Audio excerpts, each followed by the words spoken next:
if he's going to come from the hospital upon release to here to testify, that may be the best way to handle it, and then he'll be finished, and then he can.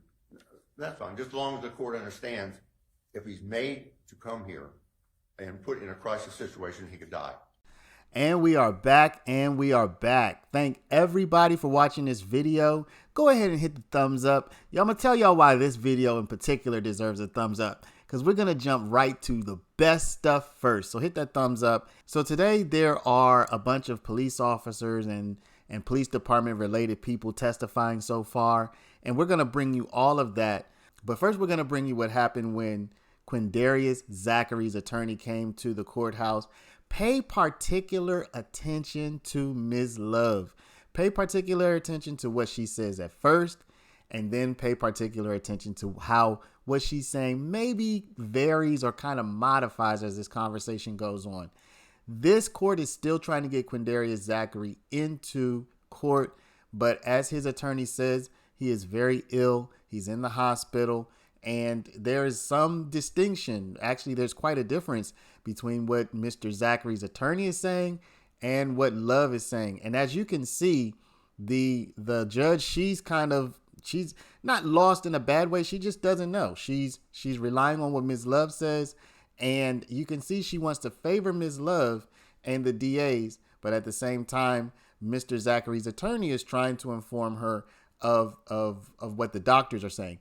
So we're going to go ahead and jump right into it. One thing I noticed in editing is that it looks like the video gets a little choppy later on. Not sure about that, but I do want to apologize for that. But the sound is good throughout the entire video. Don't forget to like, comment, subscribe. First, we'll go into Zachary's attorney, and then we'll flow right into the police officers.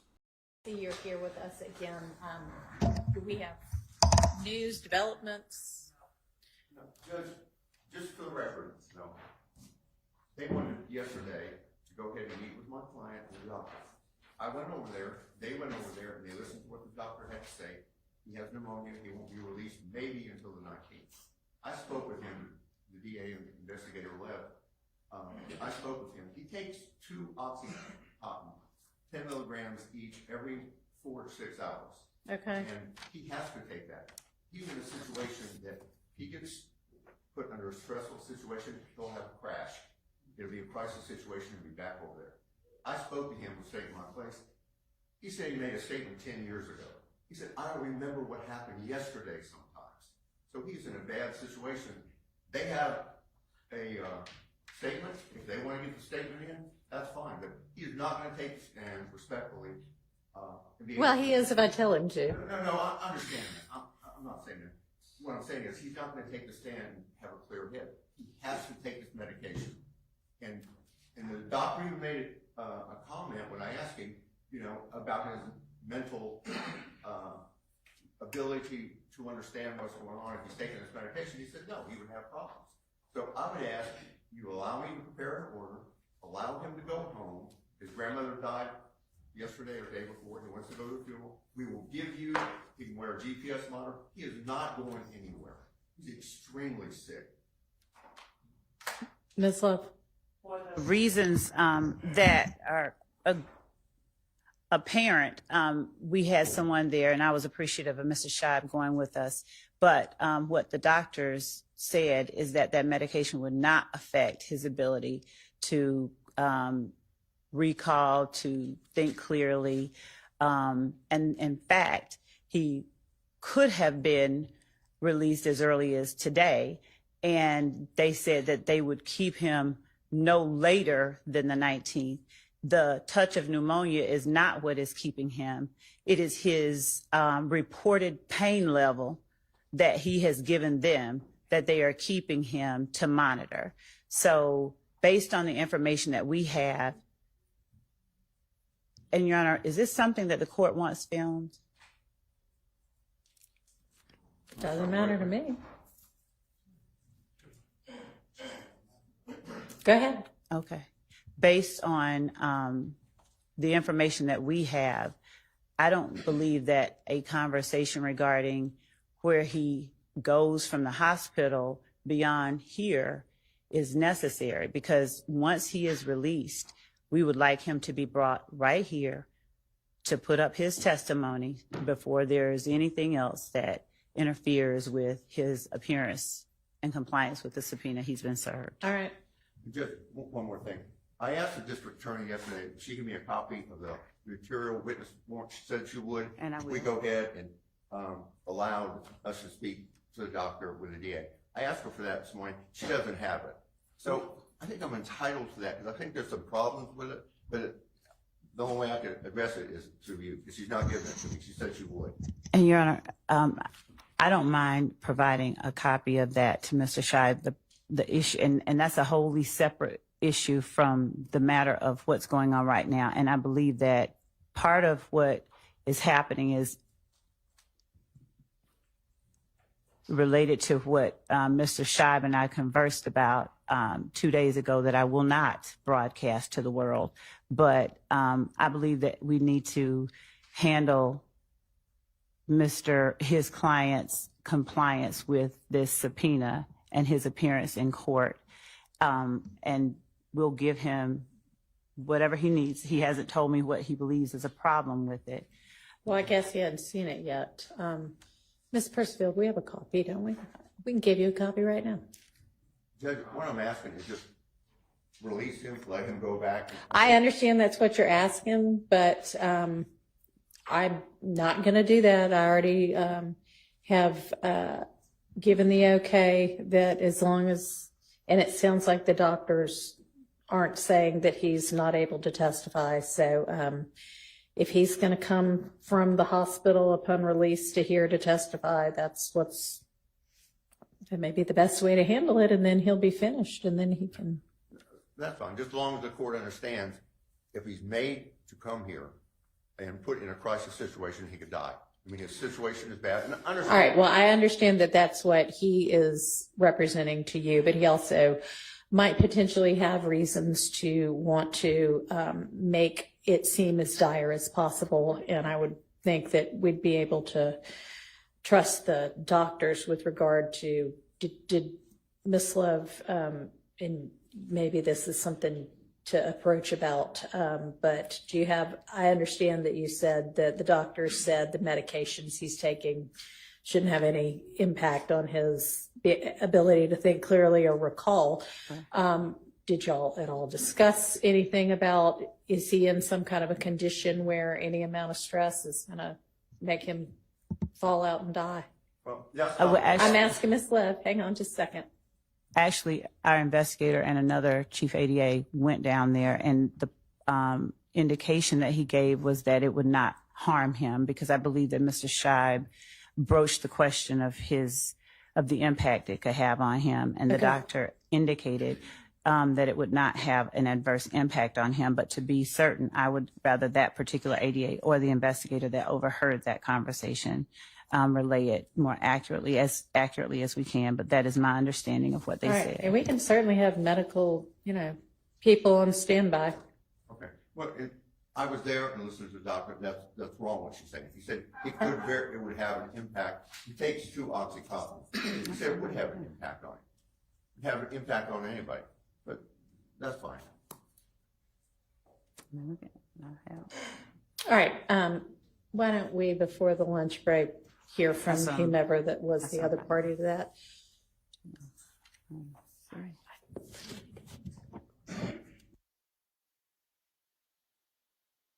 If you want to come get a copy of the material witness warrant, Judge could also. do you want a copy of the affidavit as well? If he's brought over here, I can't stay at the hospital. I can't stay here 24/7. But if he's brought over here, will I be notified?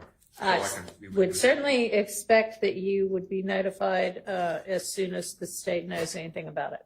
Okay. The state's going to notify me? Yeah, we would not. Yes, we would not have him.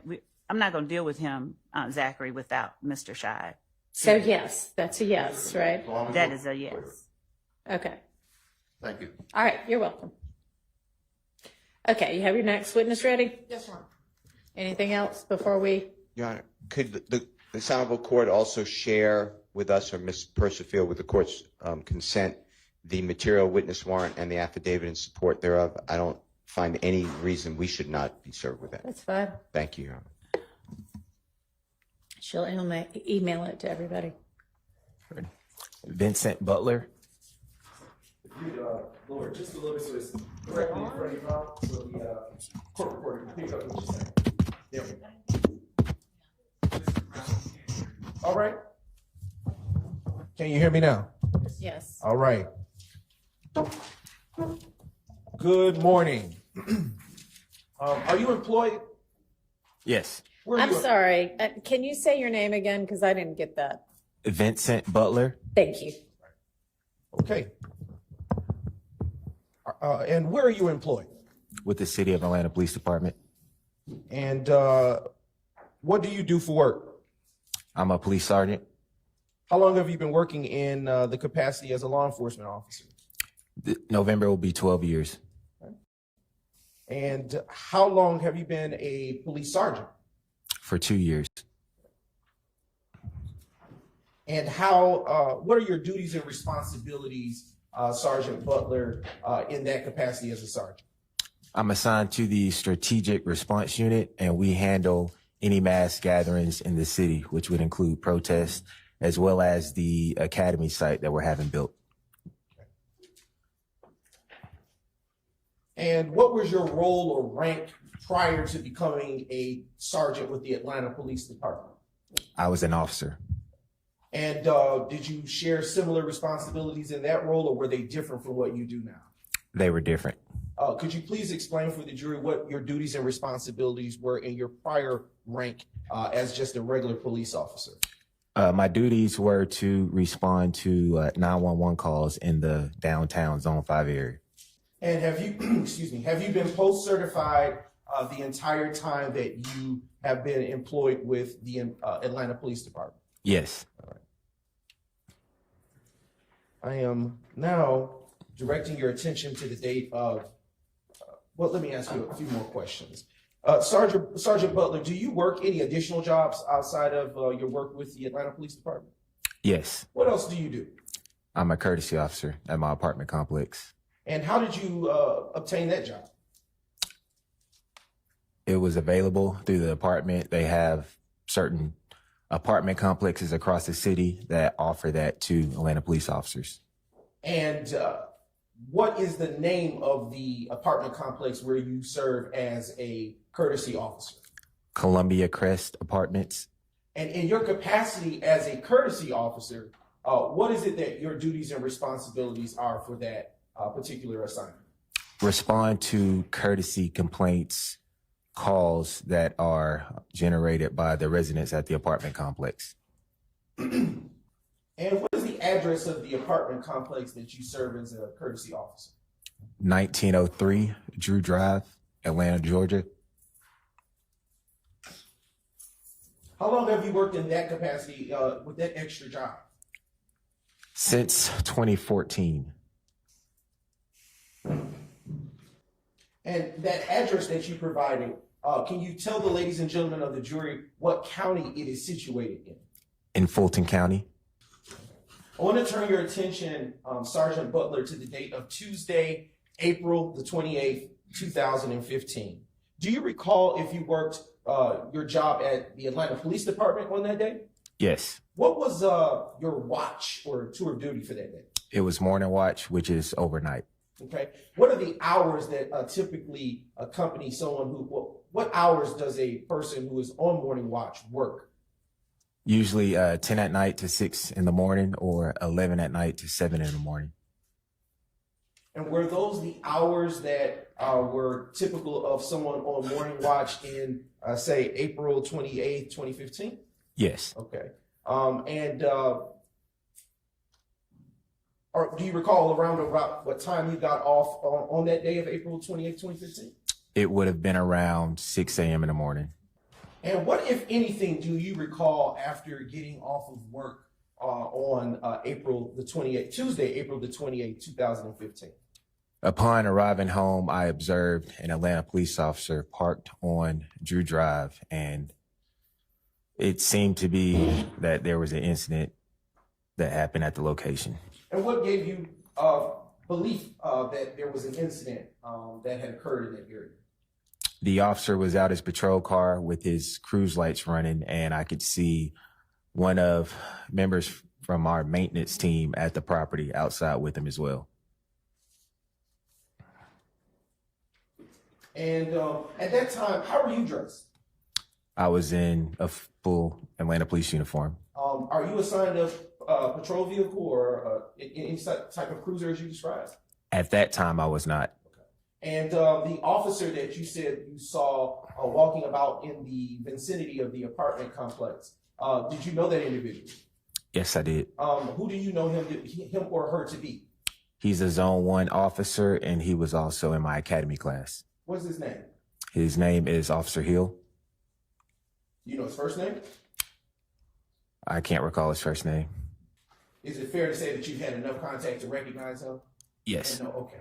And is it also fair to say that he knows of you as well? Yes.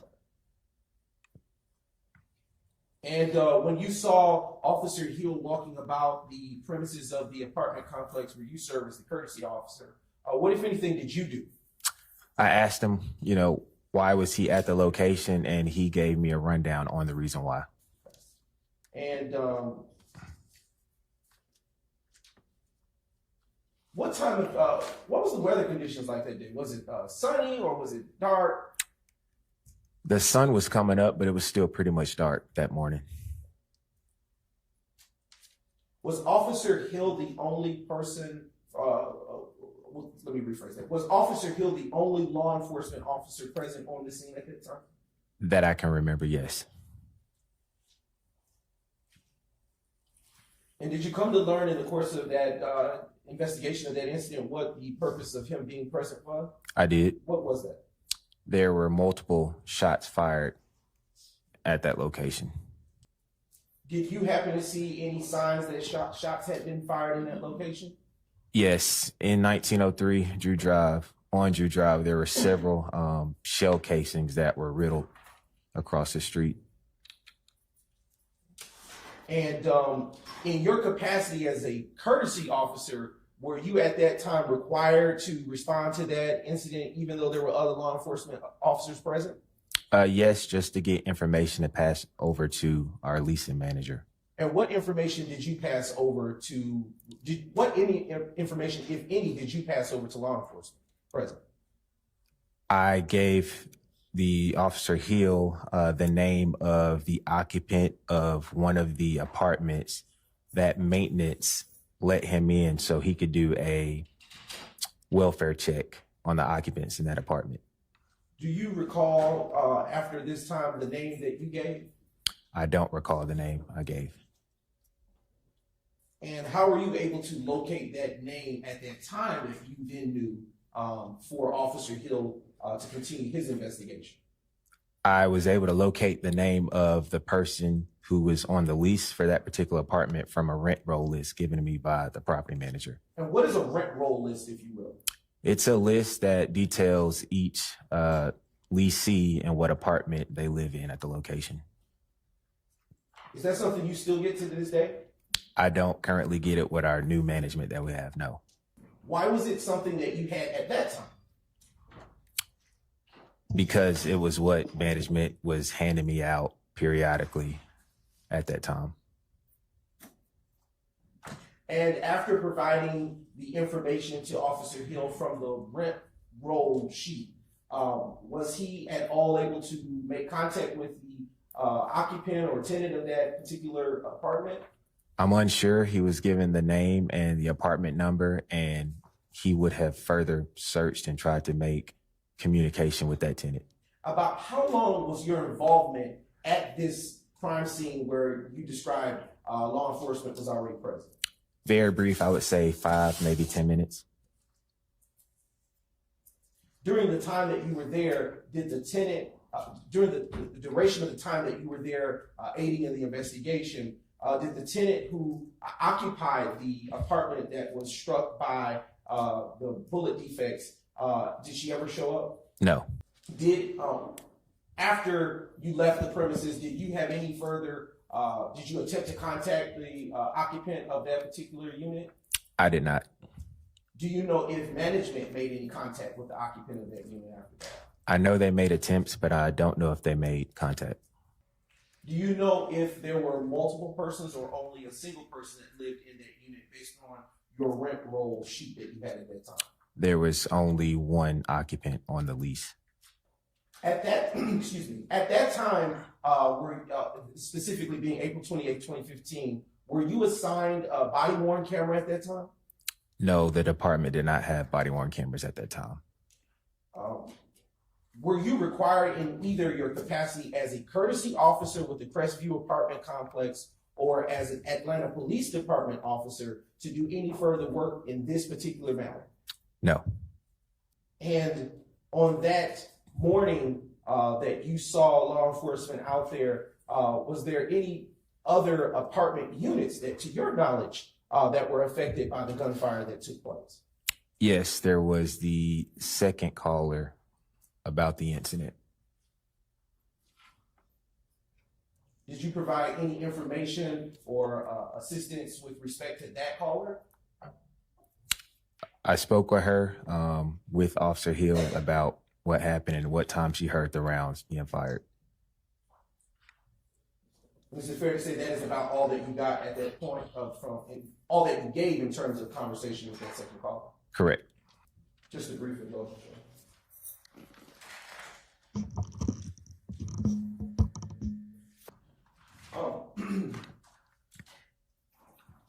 Earlier, you testified that you didn't recall the name of the tenant in that premises. Is that correct? Correct. If I were to show you a report from that incident, would that help refresh your recollection? Yes. Now approaching you with, take a moment to look at that, and your memory's been so refreshed, please just look up at me without saying, reading something, please. Yes, sir. Your instructions Did you- last time was to not do that. Did you identify what it is? So that they know? Sure, yes, sir. If I may approach with this brief. Has your memory been refreshed? Yes. And can you recall the name of the person that was the occupant of the premises that you gave to Officer Hill at that time? Yes. What was her name? Kiana Troutman. Just a few more questions, Sergeant. Do you know a Philip Collins? I don't. All right. At this time, Your Honor, the state has no further questions. All right. Do any defense counsel have questions for this witness? Yes, Your Honor. Go ahead. Sergeant Butler, good morning, sir. Good morning. You worked with APD back in 2015, and you still work with APD now. Is that true? Yes. You were a courtesy officer at this location. Yes. You were subpoenaed to appear here today to give some testimony about the information that you have or remember from 2015. Is that right? Yes. You responded, or you came to that location in the early morning of April 28th, 2015. True? Yes. You did not have anything to do with the investigation of what had happened that night. Isn't that right? No. All right. Officer Hill, someone you went to the academy with, was present when you got there. Yes. And you were made aware that there had been apparently some sort of shooting at the location. Is that right? Yes. Now, you were asked a while ago about the resident of one of those apartments that suffered some bullet defects. You remember that question? Yes. You were unable to remember on your own who lived in that apartment. True? Prior to seeing the report, true. Right. Well, the report you were showing wasn't your report, right? Correct. You didn't write a report that night, did you? No. Okay. So it's not that your memory was refreshed. You essentially just saw a name that was written in someone else's report, and that's how you're able to say, well, that's the person who lived in that apartment. Isn't that true? No, it was the name given based off the rent roll list that I gave to Officer Hill. Right. But you have no independent recollection of that other than being shown officer or another report with that name in it. Isn't that right? Could you rephrase your question? Sure. As you sat here on the stand and you were asked who lived in the apartment, you have no independent recall as to who lived in the apartment. True? True. All right. You were shown a report that is not your report, but that has the name in it, and that's how you're able to tell the jury what name was given on that morning. True? True. Okay. You were asked by the state whether or not you know the name of Philip, somebody or the other, and you don't know anything about that person, do you? I do not. All right. You don't know anything about the whereabouts of anyone who lived in the apartment by the name that you mentioned a little bit earlier, Kiana, something or the other, right? You don't know anything about that person. I do know, based off the rent roll, that she was on the lease during 2015 when the incident occurred. Right. You know from the rent roll that person stayed in that apartment, correct? Yes. And if I heard you correctly, the extent of your involvement in this case was about 5 to 10 minutes there at the scene, talking to Officer Hill, talking to someone else who had made a phone call. Is that right? Yes. All right. You had no further involvement in the case? Correct. Never called to testify? Correct. Never called to identify anyone? Correct. Just called in here this morning and shown that report from someone else. True? I saw the report yesterday, but yes. All right. Sergeant Butler, thank you. That's all I've got. Any other questions for the defense? Any redirect?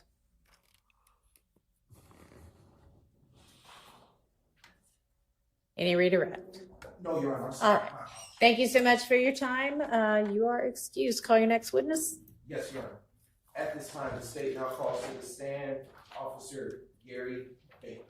Today will be the truth, the whole truth, and nothing but truth that you got. Yes. Can you take a seat? State your first and last name with the spelling of both names, please. Gary Baker. Spelling of Gary is Gary. Baker is Baker. Good morning. Are you employed? Yes. And where are you employed? With the City of Atlanta Police Department And how long have you been employed with the City of Atlanta Police Department? since August 29th, 2013. And in what capacity are you employed? As a police officer. And what rank do you hold with the Atlanta Police Department? Police officer. And what zone did you start working, start your employment with the Atlanta Police Department? Zone 3. And were you given a particular watch when you started your employment with the Atlanta Police Department? Yes, I was. What watch were you given? Initially, I started on morning watch. And what hours consist of the morning watch that you won? The morning watch hours are typically in Zone 3 from anywhere between 10 p.m. to 7 a.m. in the morning. Were you assigned a particular beat when you started with the Atlanta Police Department? When I first started, I didn't have a particular beat. I was what we call a roustabout. They give you a beat to work when you come in that night, and that's your assigned area for the night. All right. Do you recall, and I want to direct your attention to the date of Thursday, May the 7th, 2015. Do you recall working that day? Yes, I do. Would you please tell the ladies and gentlemen of the jury what, if anything, you remember about working that day? During that day, it was a normal shift. I received a 911 call in the area of 151 Cleveland Avenue in reference to a male brandishing what was described as a machine gun. Responded to the call, arrived on scene at the call. Okay. Excuse me. What county is that address of 151 Cleveland Avenue situated? Fulton County. And do you know what is located at that address? A residence, a commercial building? It's a gas station. Gas station. And that was in 2015. Do you still know that location to be consisting to be a gas station? Yes, I do. Is it the same gas station that it once was in 2015? They typically change hands. They'll go from a Exxon to a BP to a Chevron. So. All right. Around what time were you dispatched to the 151 Cleveland Avenue location on that day? Honestly, I don't remember. Okay. If I showed you, did you prepare a report for anything related to this case? Yes, I did. If I were to show you a copy of that report, would it refresh your recollection? Yes, it would. Just so we can know what you're doing. Not showing the defense. Okay. All right. I'm approaching the witness, having them shown that it's not needed. take a moment to refresh your recollection with that. And once you have had an opportunity to do so, look back up at me and don't read from me. Okay. Has your memory been refreshed, Officer Baker? Yes. Okay. Around what time were you dispatched to that location of 151 Cleveland Avenue? Approximately 2 a.m. And what zone is Cleveland, the address that I just mentioned, situated? At that time, it was situated in Zone 3. Is it changed? No, still Okay. Zone 3. All right. All right. You indicated that dispatch informed you that there was a person with a machine gun. Do you recall saying that? Yes. Okay. When you heard the terminology of machine gun, what kind of firearm did you have in mind at that time while you were being dispatched? At the time, that would be something described as maybe a rifle or a weapon that fires in rapid succession. Maybe carrying a large amount of rounds, capacity of a large amount of rounds, something to that effect. Did dispatch provide you with an identity of the caller? They described they gave a description of a person, and they also gave a description of a vehicle as well. Well, that's not my question, but I'll ask you something about that. Did they provide you a description of the caller? No, they didn't. They didn't. I believe it was an anonymous caller or unknown caller at the time. Now, speaking to what you just stated on direct, did you have a description of the individual that was said to be holding the machine gun style firearm that you were told? Yes, they did give. I remember they did give us a description, but I do not remember what the description was. Would looking at your report help refresh that? Possibly. All right, you can please do so, and then when you had your memory refreshed, look back up at you. Has your memory been refreshed? Yes. All right. What was the description that you were given? Well, the description I was given was of a vehicle that was occupied by a male and a female, and there was a male inside the male with the female operating the vehicle, and the male had gone in and out of the store. Okay. And did you in fact arrive at the location to which you were said to go to at that time? Yes, I did. And upon your arrival at that location of 151 Cleveland Avenue, what, if anything, did you see at that time? When I arrived on scene, there was a male coming out of the store. He walked out of the store and got into the vehicle that was described to me in the call remarks. Let's unpack some of what you just said. Do you recall which side of the vehicle he got into? I believe he got into the passenger side of the vehicle. And where was the female person that was accompanying him that you mentioned earlier? I believe she was in the driver's side of the vehicle. What description for the vehicle were you given?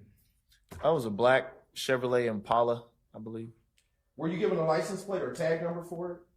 Yes, I was. What were the tags that you were given, to your recollection? I don't remember off the top of my head. I'm pretty sure it's in my report. Go ahead and take a moment to refresh your memory on your report. Okay. Excuse me. What was the tag of the vehicle that you were given? The license plate was PXL8880. I'm sorry. Could you say that phonetically because I couldn't hear? Paul X-Ray Lincoln 8880. Okay. Was it a Georgia tag? Yes, I believe so. Were you assigned a body cam at that time? No.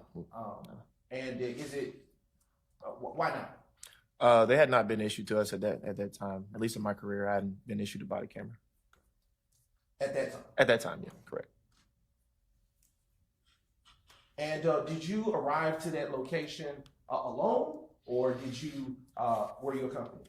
I was accompanied by another officer. They sent another backup officer just in case. And when you say a backup officer just in case, why would dispatch send a backup officer just in case? Typically, when there's a call involving a person with a firearm, an armed person, they want to send a second or maybe even a third officer, just because, just for our safety and the public safety in general. It's kind of believed by us that if you have more than one officer, maybe two or three, then a less amount of force has to be used. And that way we can de-escalate situations better when there's more of us there. All right. So when you arrived to that location, What, if anything, did you do? Did you have your lights on? Not that I recall. Did you have your siren activated? Not that I recall. All right. Did you exit the vehicle? When I arrived on scene, I exited the vehicle. I saw the male that was described in the call remarks. I saw the vehicle that was described in the call remarks. I saw the male come out of the store, immediately walk to the vehicle. At that time, I approached the vehicle, asked the male if he could step out. He stepped out. I asked the male if he had a gun. He said no. At that point, I could look into the back seat of the car and saw a gun laying on the back seat of the car. From what I remember, I think the male immediately admitted that it was his gun. And at that point, we went ahead and detained him. And I believe the second officer there, I think he detained the female. And we just went from there. All right. So I want to unpack a few things that you just said there. Sure. All right. Earlier you said he initially said he didn't have one. Correct. But then what changed after you located that firearm? Once I located the firearm, once I saw it, he immediately admitted, "Oh, that's my gun." Was it in plain view, or was it something that you had to look a little more intently for? It was in plain view. Is this the type of firearm that you saw? Well, the firearm that you saw that day, is it the type of firearm that you can hold with one hand, or that you must use two hands in order to discharge the ammunition? In my belief, to use a weapon like that, you would need to use both hands. Is this a weapon that is a single firearm, or is it one that shoots its ammunition in rapid succession? Honestly, I don't know. With that weapon, I believe that weapon's able to be shot as quickly as you squeeze the trigger. Are rifles generally firearms that are that discharge ammunition in rapid succession? They can be. When you observe the firearm on the back seat, what caused you to seize it? It was described in the call remarks as that type of weapon. Typically, when people call the police, they may not know exactly, they may not be gunsmiths necessarily or know exactly specifications of a gun, but they'll describe it as best they can. It's a weapon that someone would describe as a machine gun or something of that sort. Is it unlawful to have a firearm? No. So why would you seize that firearm? From what I can remember, and from what I can remember, it appeared to be a weapon that was illegally modified. And when you say illegally modified, what is it that you mean by that? Those weapons can be shortened, may not have a stock, or have a stock and not supposed to have a stock. Are you saying stock? Stock. Stock. S-T-O-C-K, stock. It's like the back part of the weapon, like a brace almost. And did this weapon have a stock? To be honest, I don't remember. I do remember that we made the charge on the individual because the weapon appeared to be legally modified, and the warrant was signed by the judge, and the charge was made at that night. So. And when that weapon was seized, well, let me back up. You said that when you saw that firearm, that the persons within the vehicle were detained. Do you recall saying that? Yes. Why did you detain him? He was the person described in the call remarks, so he was detained for our investigation. And he was also arrested because of weed possession of the vehicle as well. Okay. All right. When you detain someone, what does that look like in an ordinary stop for an officer? Most times they're placed in handcuffs. Try to make it clear that they're detained and they're aware that they're detained. They're not going to jail necessarily right now. They just can't leave. And in this instance were the occupants of that vehicle detained by handcuffs or by some other means? From what I remember, I believe they were placed in handcuffs. Were they ordered out of the vehicle? I believe they were asked to step out of the vehicle and they complied and placed them in handcuffs for the detention. And about how long did that detention last? Honestly, I don't remember. Were you able at any point to obtain names or identities for the persons that were detained at that time? I'm sure we obtained the name of the detainee, the male detainee. And what name did you obtain? I believe it was Quindarius Zachary. And were you given a name for the female occupant of the vehicle? I don't remember. Don't recall. Would that be contained within your report? Possibly. Okay. Would you take a moment to refresh? Sure. Has your memory been refreshed? Yes. Okay. What do you remember at this point? I believe the female detainee was named Summer. Okay. Did you get a last name for it? No, I did not. Was she taken into custody, full custody after being detained? I don't believe so. And why not? I believe she was released. She didn't have any. There weren't any appropriate charges for her to be placed on. Do you know to whom that vehicle belonged? I don't know. Okay. When you arrived to the location of 151 Cleveland Avenue, did you observe the occupants of the vehicle doing anything? When I first arrived, the male got into the vehicle. I do remember we noticed each other. We looked at each other. And he got into the vehicle and he started to kind of shuffle around the vehicle. Him and the female that were inside the vehicle. So there was a little bit of movement inside the car. Okay. Now, when you say you looked at each other, can you explain to the ladies and gentlemen of the jury what his demeanor was? From what I remember, he came out of the store, took a quick glance at me, and he hurried into the vehicle. Did he appear nervous? He appeared in a rush. I could say that. And in your training and experience, what do you understand quick movements before you make a stop to signify? Well, in some cases, when people see the police, they may shuffle around a little bit, or maybe try to conceal something in the car, or make furtive movements to kind of put something away, or tuck something, or hide something. So it's not always the case, but you're aware of it going into situations. Were there any other people in the area while this investigation and detention was taking place? I don't remember. Did you get specifications for what the type of firearm it was, the brand or the make? I believe it was a Bushmaster Carbon 15 .223 caliber.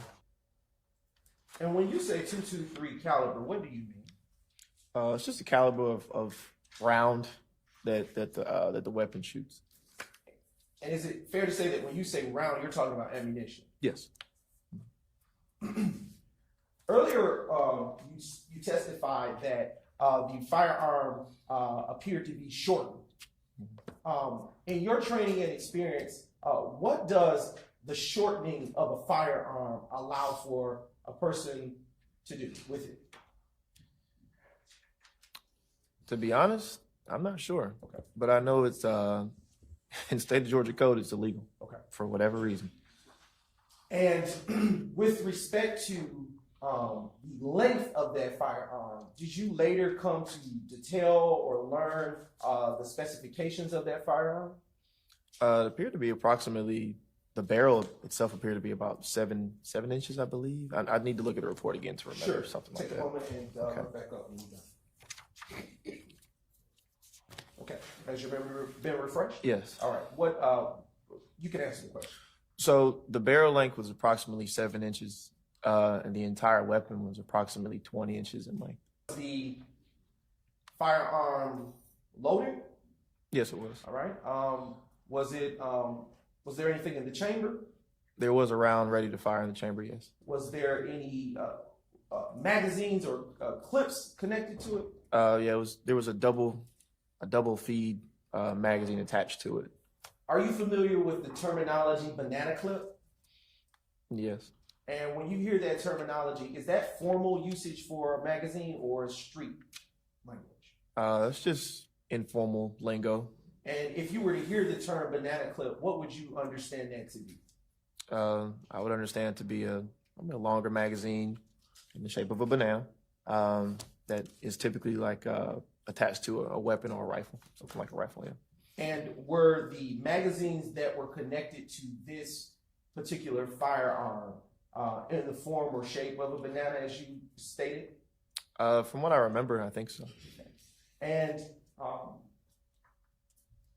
you stated that it was a double magazine. What do you mean by that? It's a double feed. It's just a type of magazine. So I think both the rounds kind of appear at the top of the magazine, kind of like this. Does that increase the capacity that can be fed into that magazine? To the firearm? No, only one round could go in at a time. I just believe it increases the capacity of the magazine so you can hold more rounds. Do you know about how much, how many live rounds can be held in a magazine? No. Okay. Is it normal for a rifle of this type or any type to have a double magazine, as you described? A double feed magazine? A double feed, excuse me. It's not abnormal. Earlier you stated that the firearm was the assault style rifle was found on the back seat. Was it on a particular side of the vehicle? I believe it was on the passenger side of the car. And is that the side that Mr. Quindary Zachary was located? From what I remember, yes. Did you ever conduct a complete search of the vehicle after observing the modified firearm? Honestly, don't remember. Earlier, you stated that there was marijuana found inside the vehicle. Do you recall saying that? Yes. Do you recall where it was located inside the vehicle? I do not remember. Do you think you may have included that in your report? I can check. I'm not sure. Okay. Has your memory been refreshed? Yes. All right. You may answer the question. There was marijuana found inside the vehicle on the driver's seat side. Okay. And did Mr. Zachary also take possession of that? Sustained. All right. What, if anything, was done with the marijuana after it was located?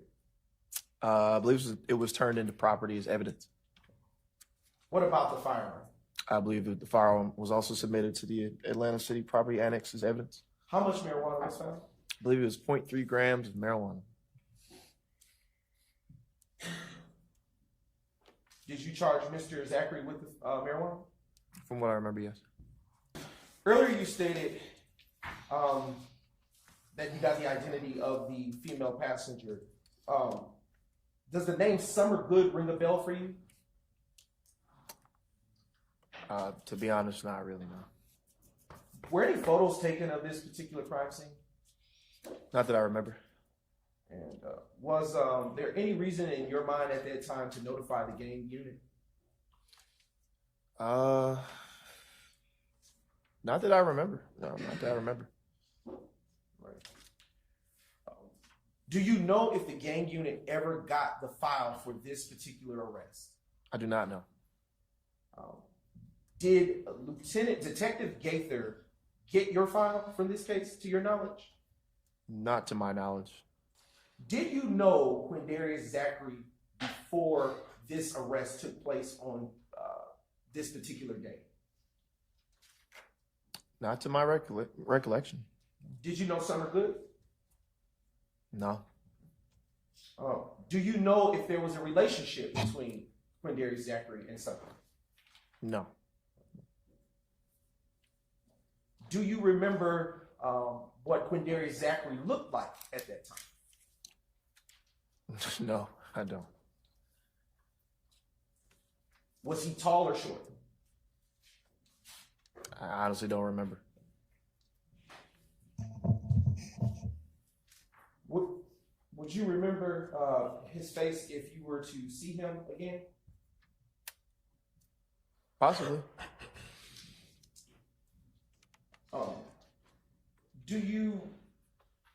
Would you recognize the firearm that was seized that evening if you were to see it again? Possibly, maybe. It was a long time ago.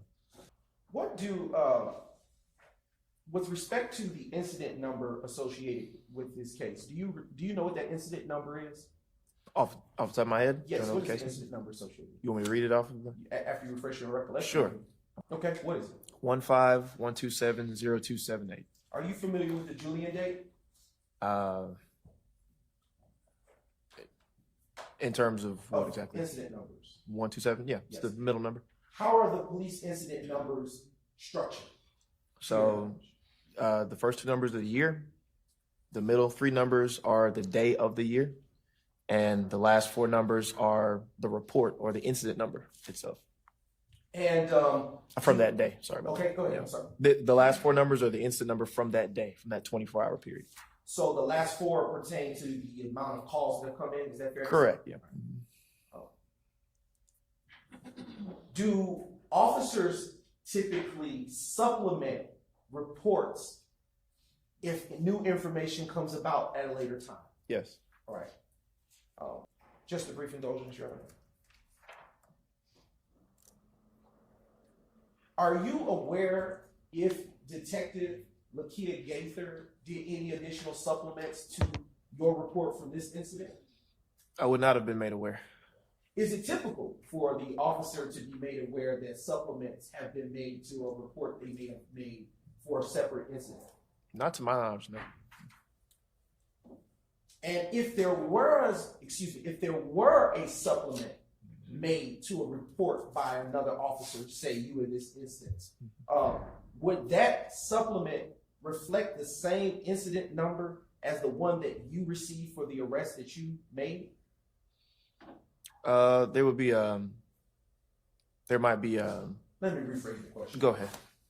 If a supplement was made to a report by another officer to a report that you made, would that supplemental report contain the same digits as yours? Yes, it would. Okay, that's fine.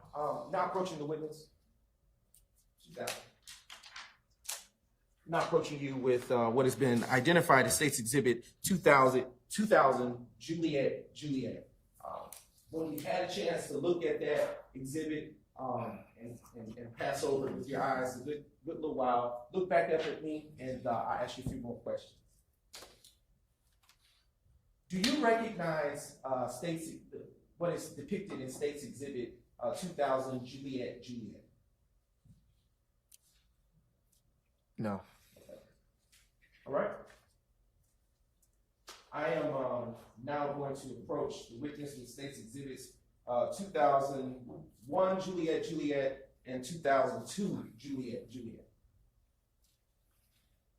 And when you've had a moment to look at State's 2001 Juliet and State's Exhibit 2002 Juliet, please look back up at me and I'll ask you a few additional questions. Excuse me. In State's Exhibits 2001 and 2002 Juliet, do those look like the firearm that you recovered on the day that you arrested Mr. Quindarius Zachary? Possibly. All right. And do those images reflect the specifications that you said that firearm had at that time? Yes, they do. Okay. And at this time, does it appear that any changes had been made to those firearms from the time that you recovered it from the back seat of the vehicle that you approached on that day? No. Right. Your Honor, at this time, the state now moves to admit State's Exhibits 2001 and 2002 into evidence. 2001, 2002 Juliet into evidence at this time. All right, those are admitted without objection. Okay.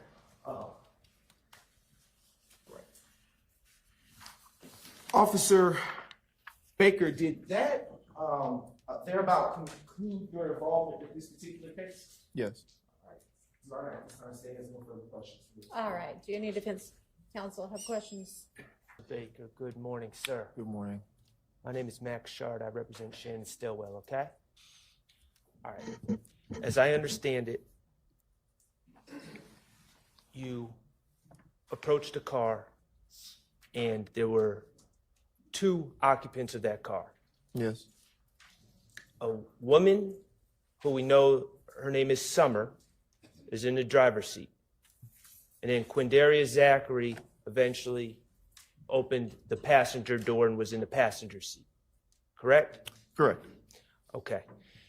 You were called about a firearm, correct? Correct.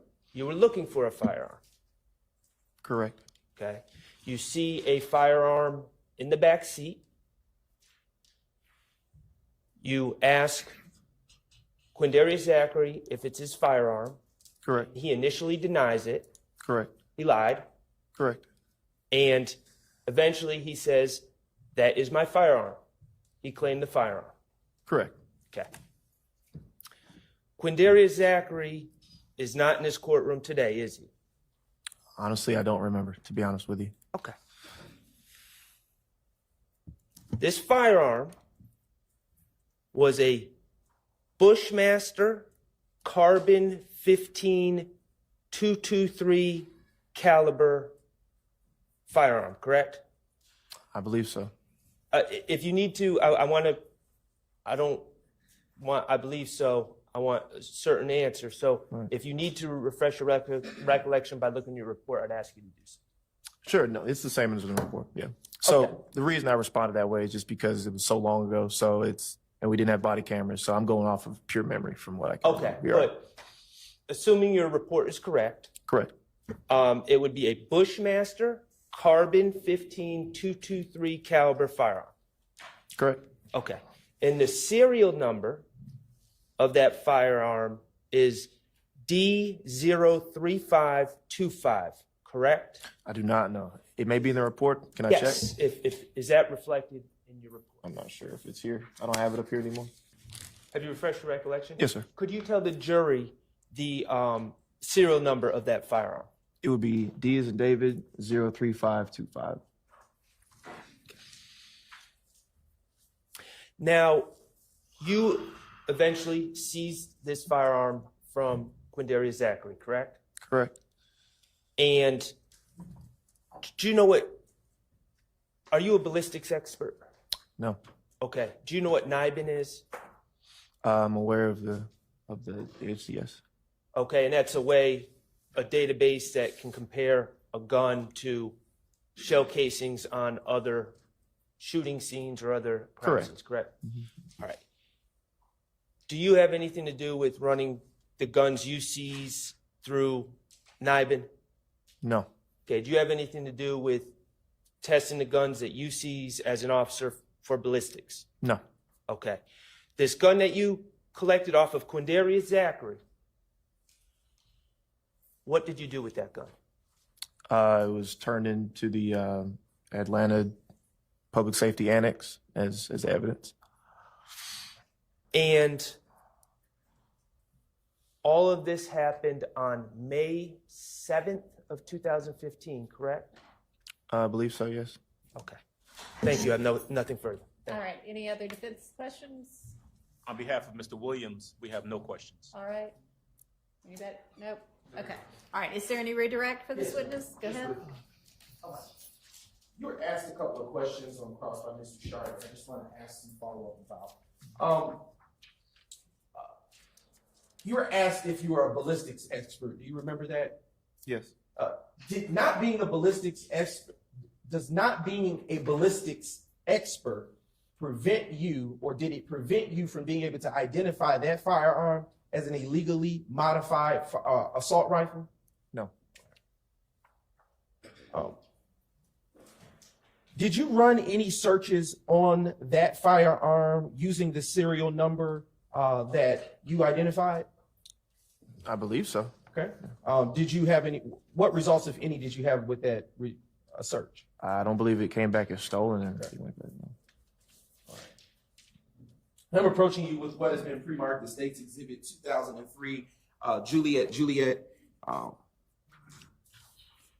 I want you to answer this discrete question. Do you recognize what this is without saying what it is? Yes. All right. What is this? This is a City of Atlanta Police Department arrest citation. And what investigator issued it? Who? Your Honor, I would say this is not hearsay, given the fact that it is part of the course of the investigation as it relates to law enforcement's overall duty. And I don't want to say too much, obviously, Judge. Okay, well, sustained. Unless it's his report. I will ask a follow-up question. Does this particular exhibit bear your APD incident number for the arrest that you made? Your Honor, that's hearsay as well. That's not, Your Honor, that's not hearsay. That's a number. It's not a statement. Overruled. You may answer the question. Can I compare the number to the report number? Okay.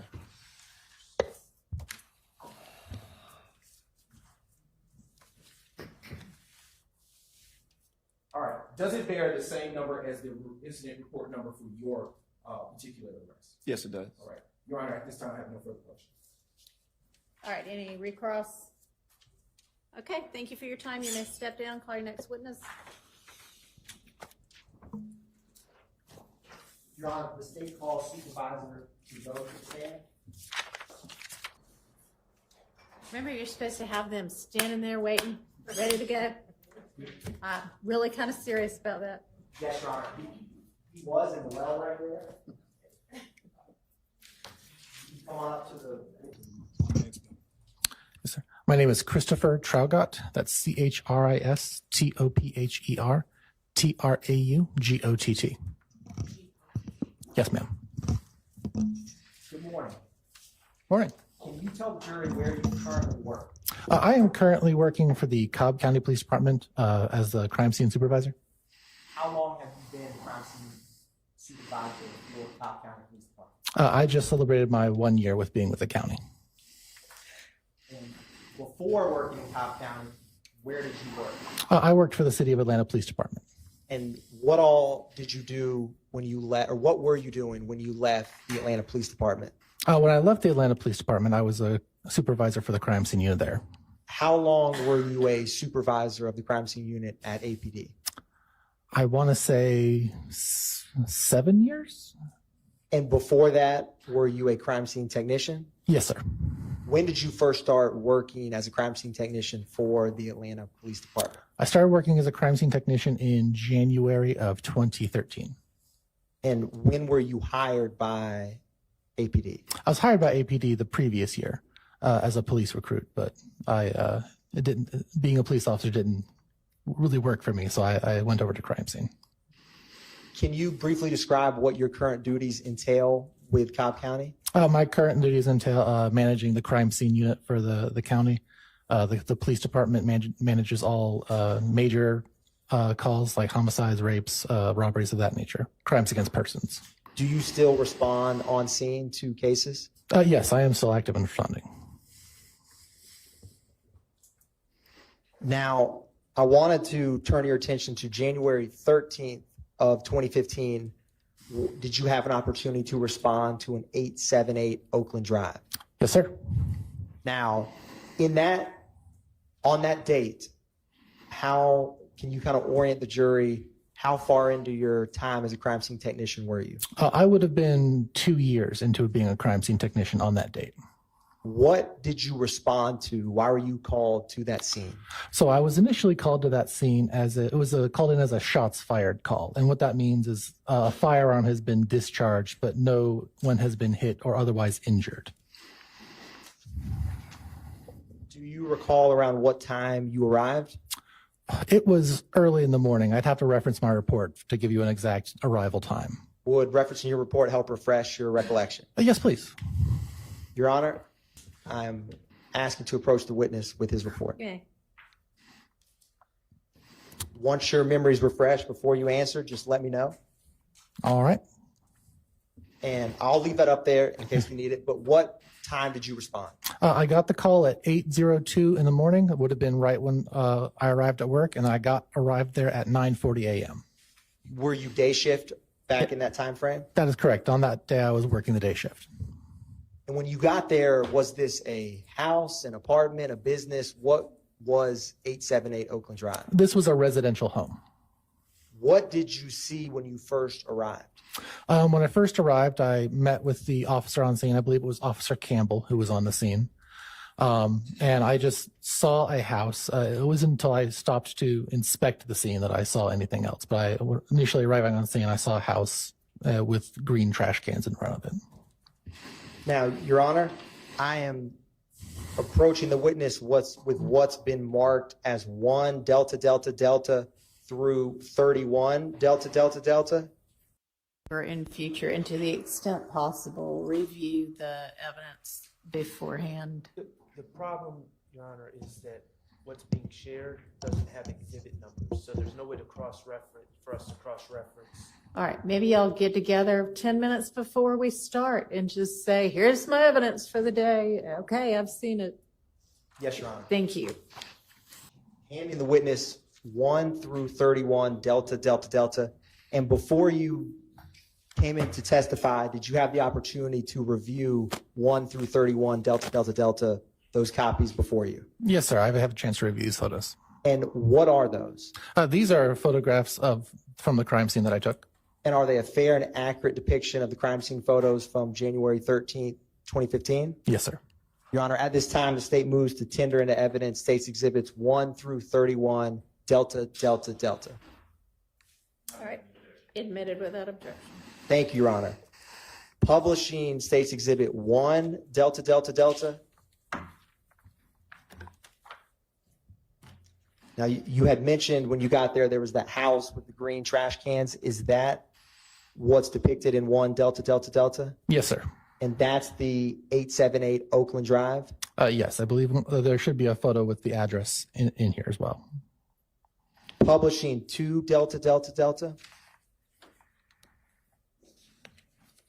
Is this the roadway that the street and the surrounding area from where you responded to?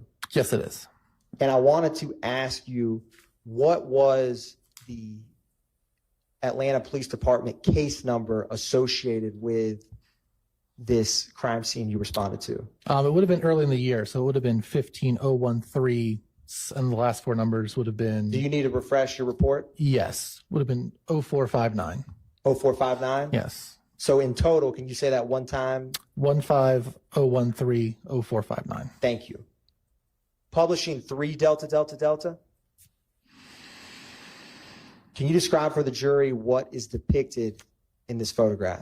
So the previous photo we saw was of the roadway, and this is another photograph of that same roadway where I have marked using yellow evidence markers all of the points of evidence. In this case, I believe was shell casings. So what do each of those placards represent? Each of those placards would represent the location of a shell casing. How many shell casings were on scene of this crime scene that you processed? I believe there were 66 shell casings that I recovered.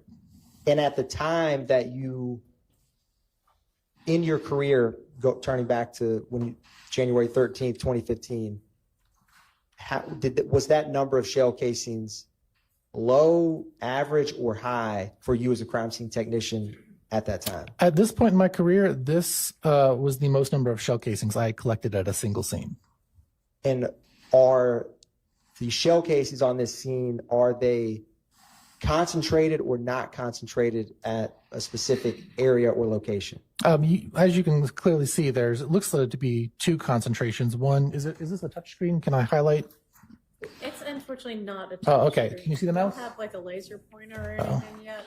Okay, as you can see, there's a concentration. Looks like it's in front of the green trash cans, and there's another concentration over here, further up to closer to where I'm standing from taking this photograph.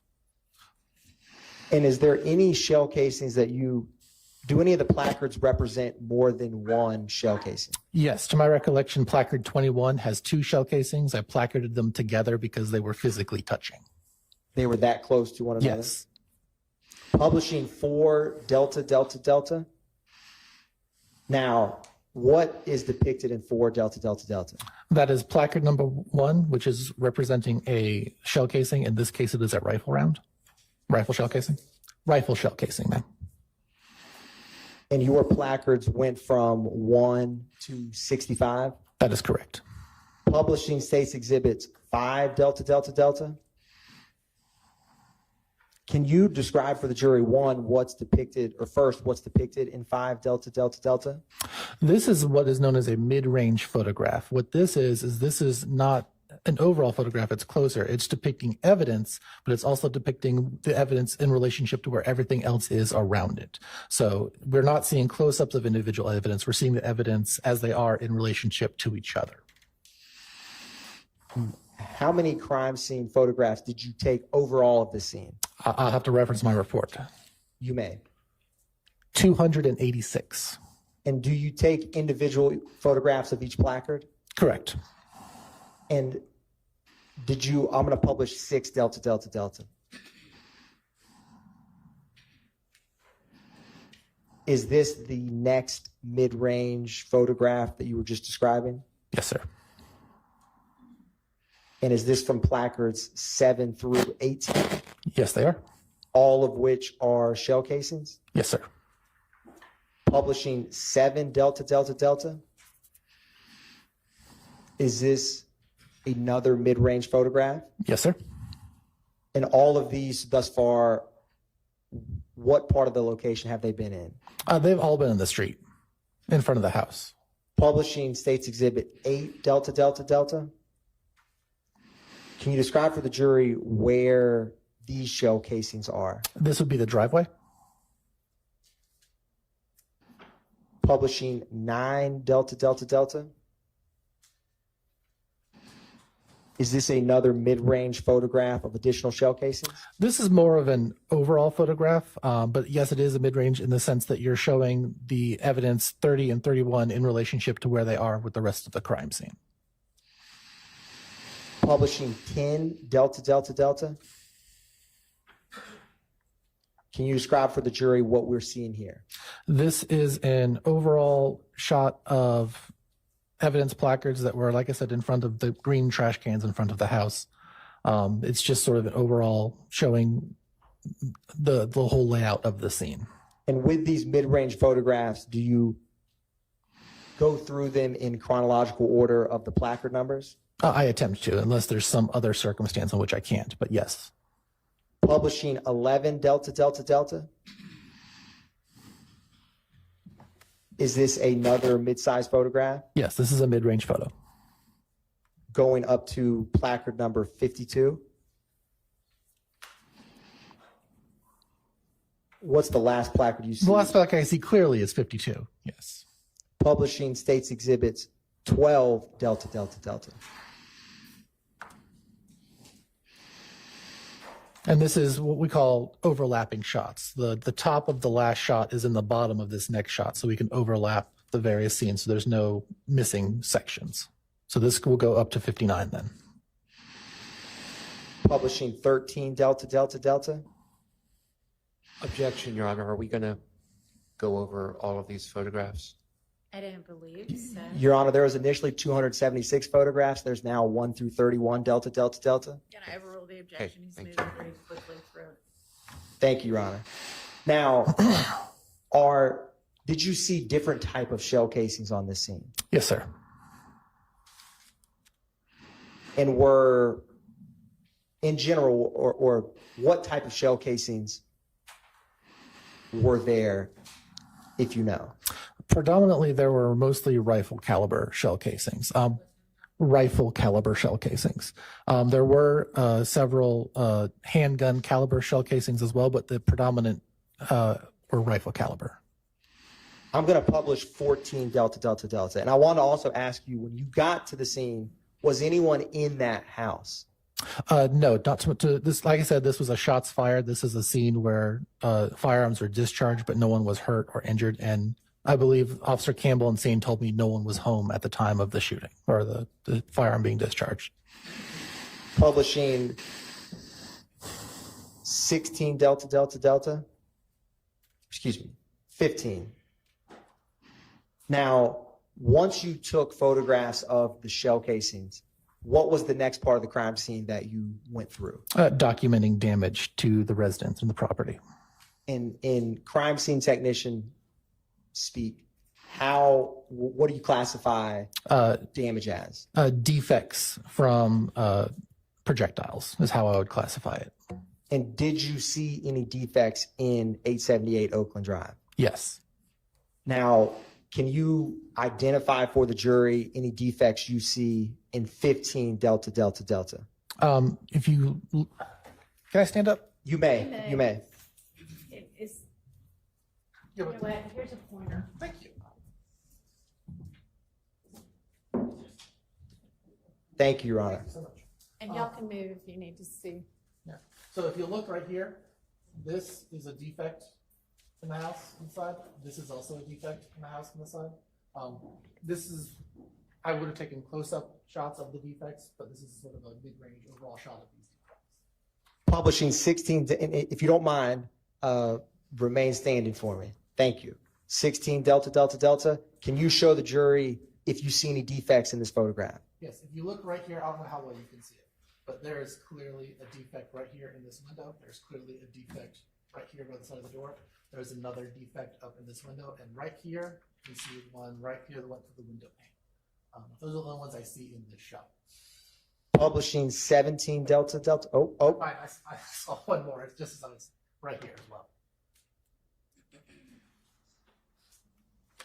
And are these going, is there any order to when you are photographing, say, the outside of a home? Are you going left to right, right to left? In this case, I would have been going left to right. You know, if I'm facing, I take my photos the same way you would read a book. So from your perspective, it's going left to right. So. Publishing 17 Delta Delta Delta.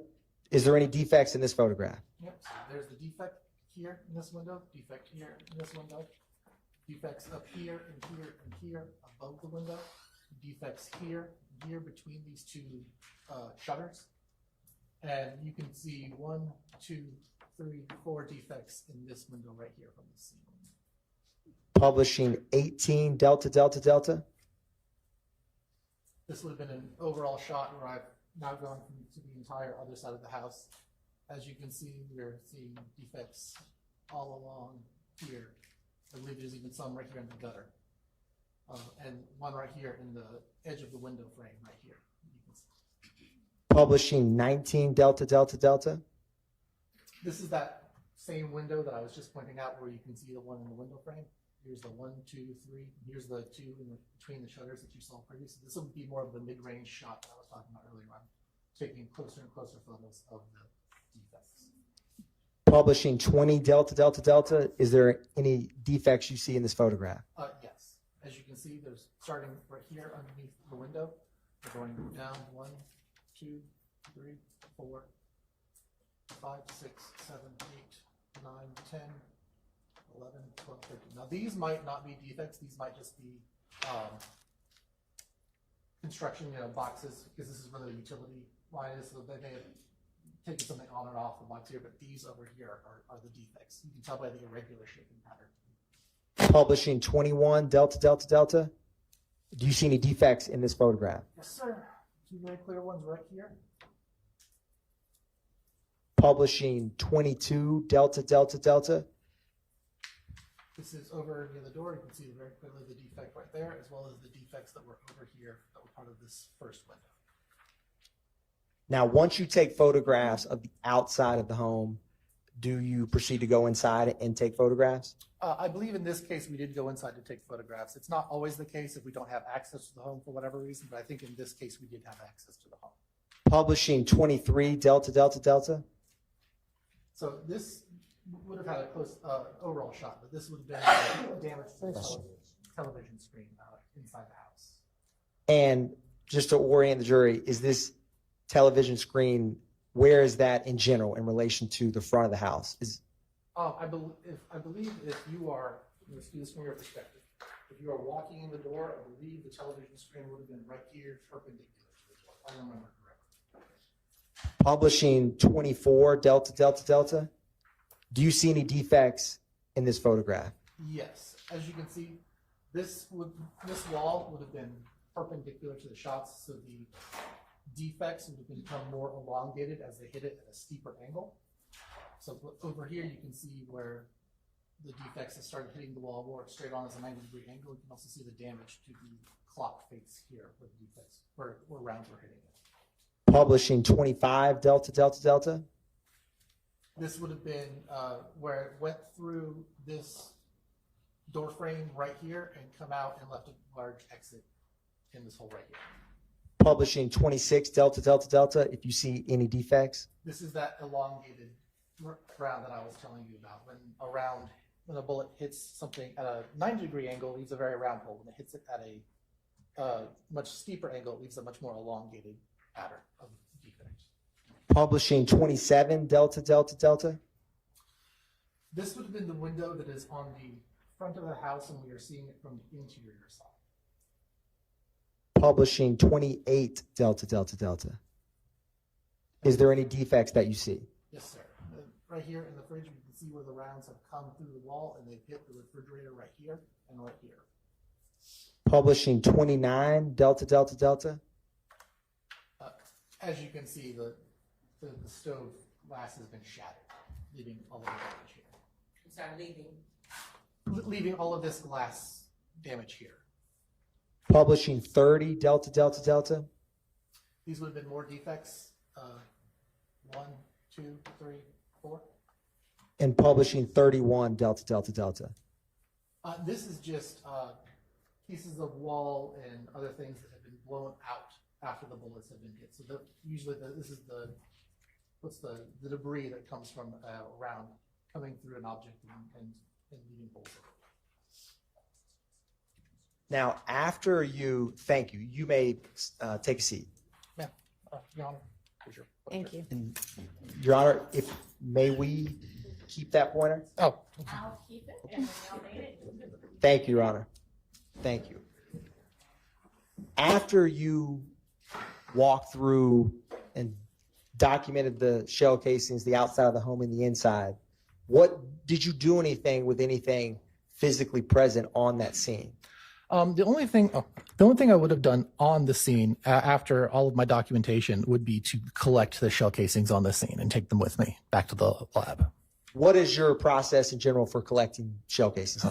Shell casings are packaged individually, usually in small coin envelopes. They're about that big. They are written, the marker number and the time they are collected on the outside of the envelope, as well as any pertinent case information. Then they are all packaged together into a larger bag and sent, when I get back to the office, I will send them usually to the crime lab. So you transport them from the scene back to somewhere in Atlanta Police Department? Yes, it would have been the public safety annex. And did you do that in this case? Yes, sir. And then after you transport the evidence, what do you do with the photographs that you took? The photographs are I'm not sure if this is how it is because I've been with Atlanta for a while. But at the time, you would burn your photographs onto CD discs, place them into an envelope, and then send them to our photo lab division, who would then verify that your photo descriptions match the photographs that you have on the CD discs.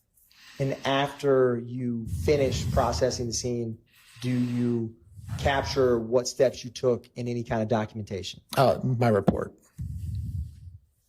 After you finish your report for this January 13, 2015 crime scene, did you have any other involvement with this case? Not to my recollection. One brief moment, Your Honor.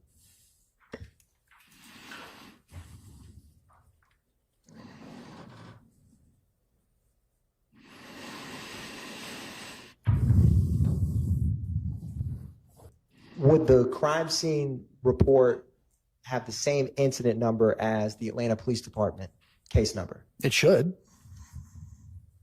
I don't have any further questions, Your Honor. Thank you.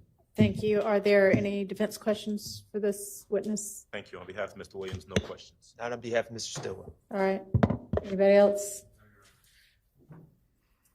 And okay. Thank you for your time. You're excused. Do y'all need a bathroom break? Are we gonna? All right. Let's take a quick restroom break. Have your next witness ready. Yes, Your Honor. Okay.